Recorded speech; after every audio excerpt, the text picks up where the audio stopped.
지금까지 말씀드린 물권 변동은 물권 전반에 걸친 물권 변동이었습니다.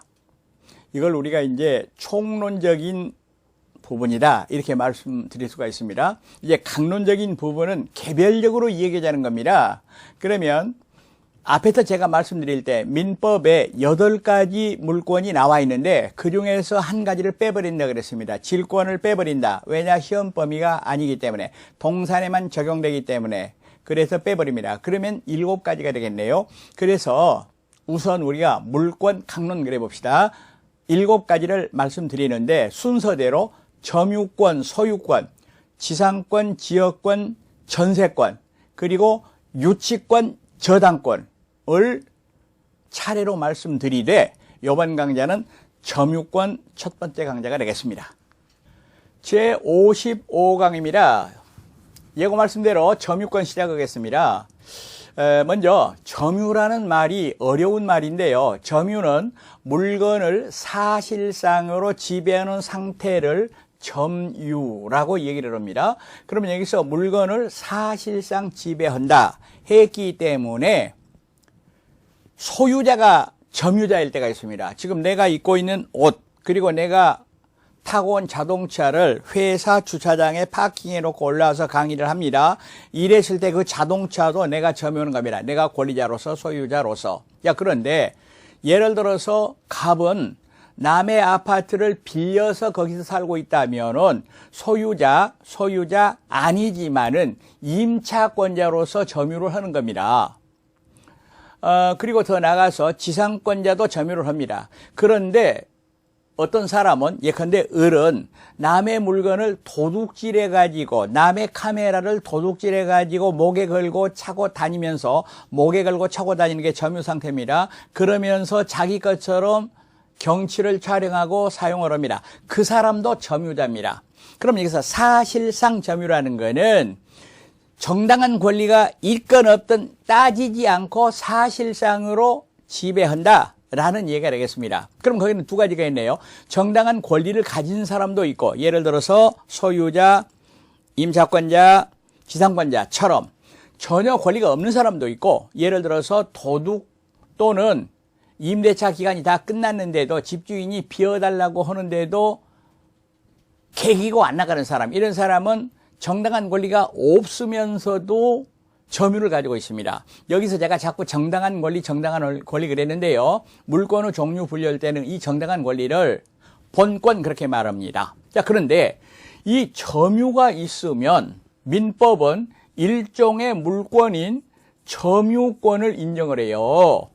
점유, 이것이 그러니까 요건이고 점유권이 효과고 이렇게 우리가 얘기할 수가 있다는 얘기입니다. 그럼 이렇게 되겠네요.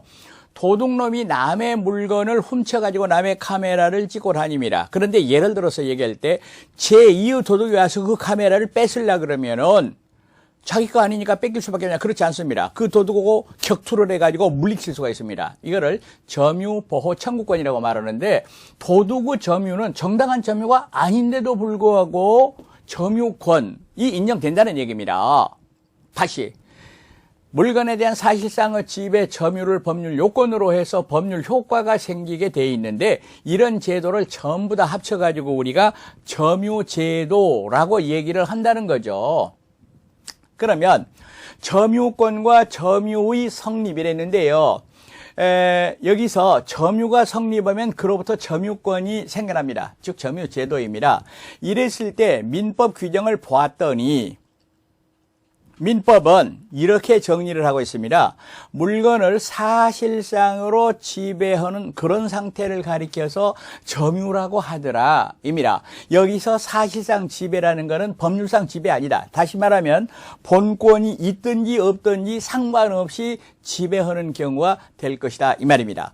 그러나 여기서 사실상의 지배는 어느 정도의 계속성이 있어야 돼요. 계속성. 흔히 우리가 이렇게 말하죠. 공원에 가서 오후에 벤치에 앉아 있다. 그러면 벤치에 앉은 사람이 그 벤치의 점유자라고 볼 수 있는가? 그렇지 않다. 이런 얘기죠. 그런데 사실상의 지배, 이게 어느 정도 계속성 있는가에 대하여 뭐 우리가 더 들어갈 필요는 없습니다만은 판례 하나를 우리가 이야기할 필요가 있습니다. 타인의 토지 위에 건물을 소유한 자는 그 토지의 점유자이다. 요 판례는 꼭 알으셔야 됩니다. 그러면 예를 들어서 갑의 땅이 있는데 을이 예를 들어서 임차권이나 지상권 없이 건물을 이렇게 지어가지고 있었다. 그 연유는 알 수가 없죠. 그랬을 때는 을은 이 건물 점유 말고 이 토지에 대한 점유자이다. 그 말입니다. 만약에 이게 이제 20년 이상 평원, 공연, 자주점유가 계속됐다면은 취득시효 문제가 생기는 겁니다. 다시 건물은 소유이지만은 그 건물을 소유할 그 땅을 아무런 권한이 없다 하더라도 토지를 점유하는 상태다라는 거 알아두시기 바라겠습니다. 다음으로 점유권과 점유할 권리는 다른 것이다. 그러면 예를 들어서 도둑은 점유권이 있어요. 그러나 점유할 권리는 없다 하는 거 우리가 금방 이해하실 수가 있을 겁니다. 그러면 카메라를 잃어버린 사람은 점유권은 없어. 그러나 점유할 권리는 있어. 여기서 점유할 권리를 제가 본권 이렇게 얘기한다 그랬습니다. 그리고 점유가 성립하기 위한 요건으로는 점유 설정 의사가 필요하다라고 말을 합니다. 그러나 여기서 점유 설정 의사는 의사 표시에서 말하는 효과 의사하고는 다릅니다. 따라서 어린 아이나 예를 들어서 말하면은 제한 능력자, 예를 들어서 말하면 피성년 후기한인, 피한정 후기한인 이런 사람도 훌륭하게 점유를 가질 수 있습니다. 예를 들어서 어린아이가 자기 장난감을 가지고 놀고 있다. 그거는 점유가 성립합니다. 의사표시는 아니지만은 불완전하지만은 점유 설정 의사. 따라서 우리는 점유 설정 의사를 자연적 의사라고 얘기를 합니다. 여러분, 사실상의 지배 이 판례 하나를 찍어두고 여기에 너무 깊이 들어갈 필요는 없다 할 것입니다. 다음으로 점유 관념화라는 게 있습니다. 그러면 이게 무슨 얘기인 거니까 물건을 사실상으로 지배하는 사람은 소유자든 임차인이든 더 나아가서 도둑이든 모두가 다 점유자인데 사실상의 지배가 있으면서도 점유자 아닌 경우가 있고 사실상의 지배가 없으면서도 점유인 경우가 있습니다. 그러니까 점유가 관념화됐다 이거를 말합니다. 그럼 먼저 실력 행사는 있으나 점유가 인정되지 않는 경우가 있습니다. 이걸 가리켜서 우리는 점유자라고 말하지 않고 점유 보조자라고 얘기를 합니다.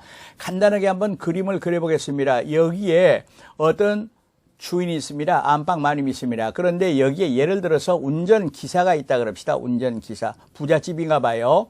그러면 여기서 자동차를 말이죠. 실질적으로 운전하고 또 세차하고 이런 거는 운전기사가 합니다. 그러나 잘 들으세요. 이때 점유자는 갑뿐이고 운전기사는 점유자가 아닙니다. 그럼 이 사람을 뭐라고 부르느냐? 점유보조자라고 부릅니다. 그러면 이거를 일반 명제로 얘기를 해보면 민법 규정 그대로 얘기를 해보면은 타인의 지시를 받아서 물건을 사실상으로 지배하고 있는 자가 있을 때에는 그 타인만, 이 타인은 갑을 말합니다. 타인만 점유자라고 말을 합니다. 그러면 운전기사는 원칙적으로 점유자가 아니기 때문에, 점유가 없기 때문에 점유권이 인정되지 않습니다. 점유자가 아니라 그 말은 점유권이 없다는 얘기입니다. 그런데 확실하게 해둘 것이 하나가 있어요. 자력 부재권은 인정이 되더라 입니다. 즉 운전기사가 점유자가 아니라 하더라도 다른 사람이 와서 도둑질을 해가려고 그런다, 차를 부시려고 그런다 이랬을 때는 격투를 한다, 자력 부재할 수 있다 그 말입니다. 그런데 여기서 법인의 기관의 직무상 점유는 점유 보조자가 아니다. 다시 말하면 점유다 그 말입니다. 여기서 법인의 기관이란 말은 이사, 감사 그런 사람이 되겠습니다. 그러니까 주인 일을 하고 있는 운전기사하고 회사의 이사는 다른 입장이다 이렇게 보시겠습니다. 다음으로 실력 행사는 없으나 점유가 인정되는 경우 첫 번째가 간접점유라는 게 있습니다. 간접점유. 그리고 여기서 간접점유를 일어나게 하는 관계를 점유 매개 관계라고 얘기를 합니다. 예를 들어서 갑이 을한테 아파트를 세내줬어요. 이랬을 때는 실제로 살고 있는 사람은 을, 아파트 소유자는 갑인데 잘 들으세요. 이 을을 직접 점유자 이렇게 말하는데 갑을 간접 점유자 이렇게 말하는데 아까와 달라서 이거는 갑도 점유자, 을도 점유자라는 거 확실하게 해두셔야 됩니다. 이때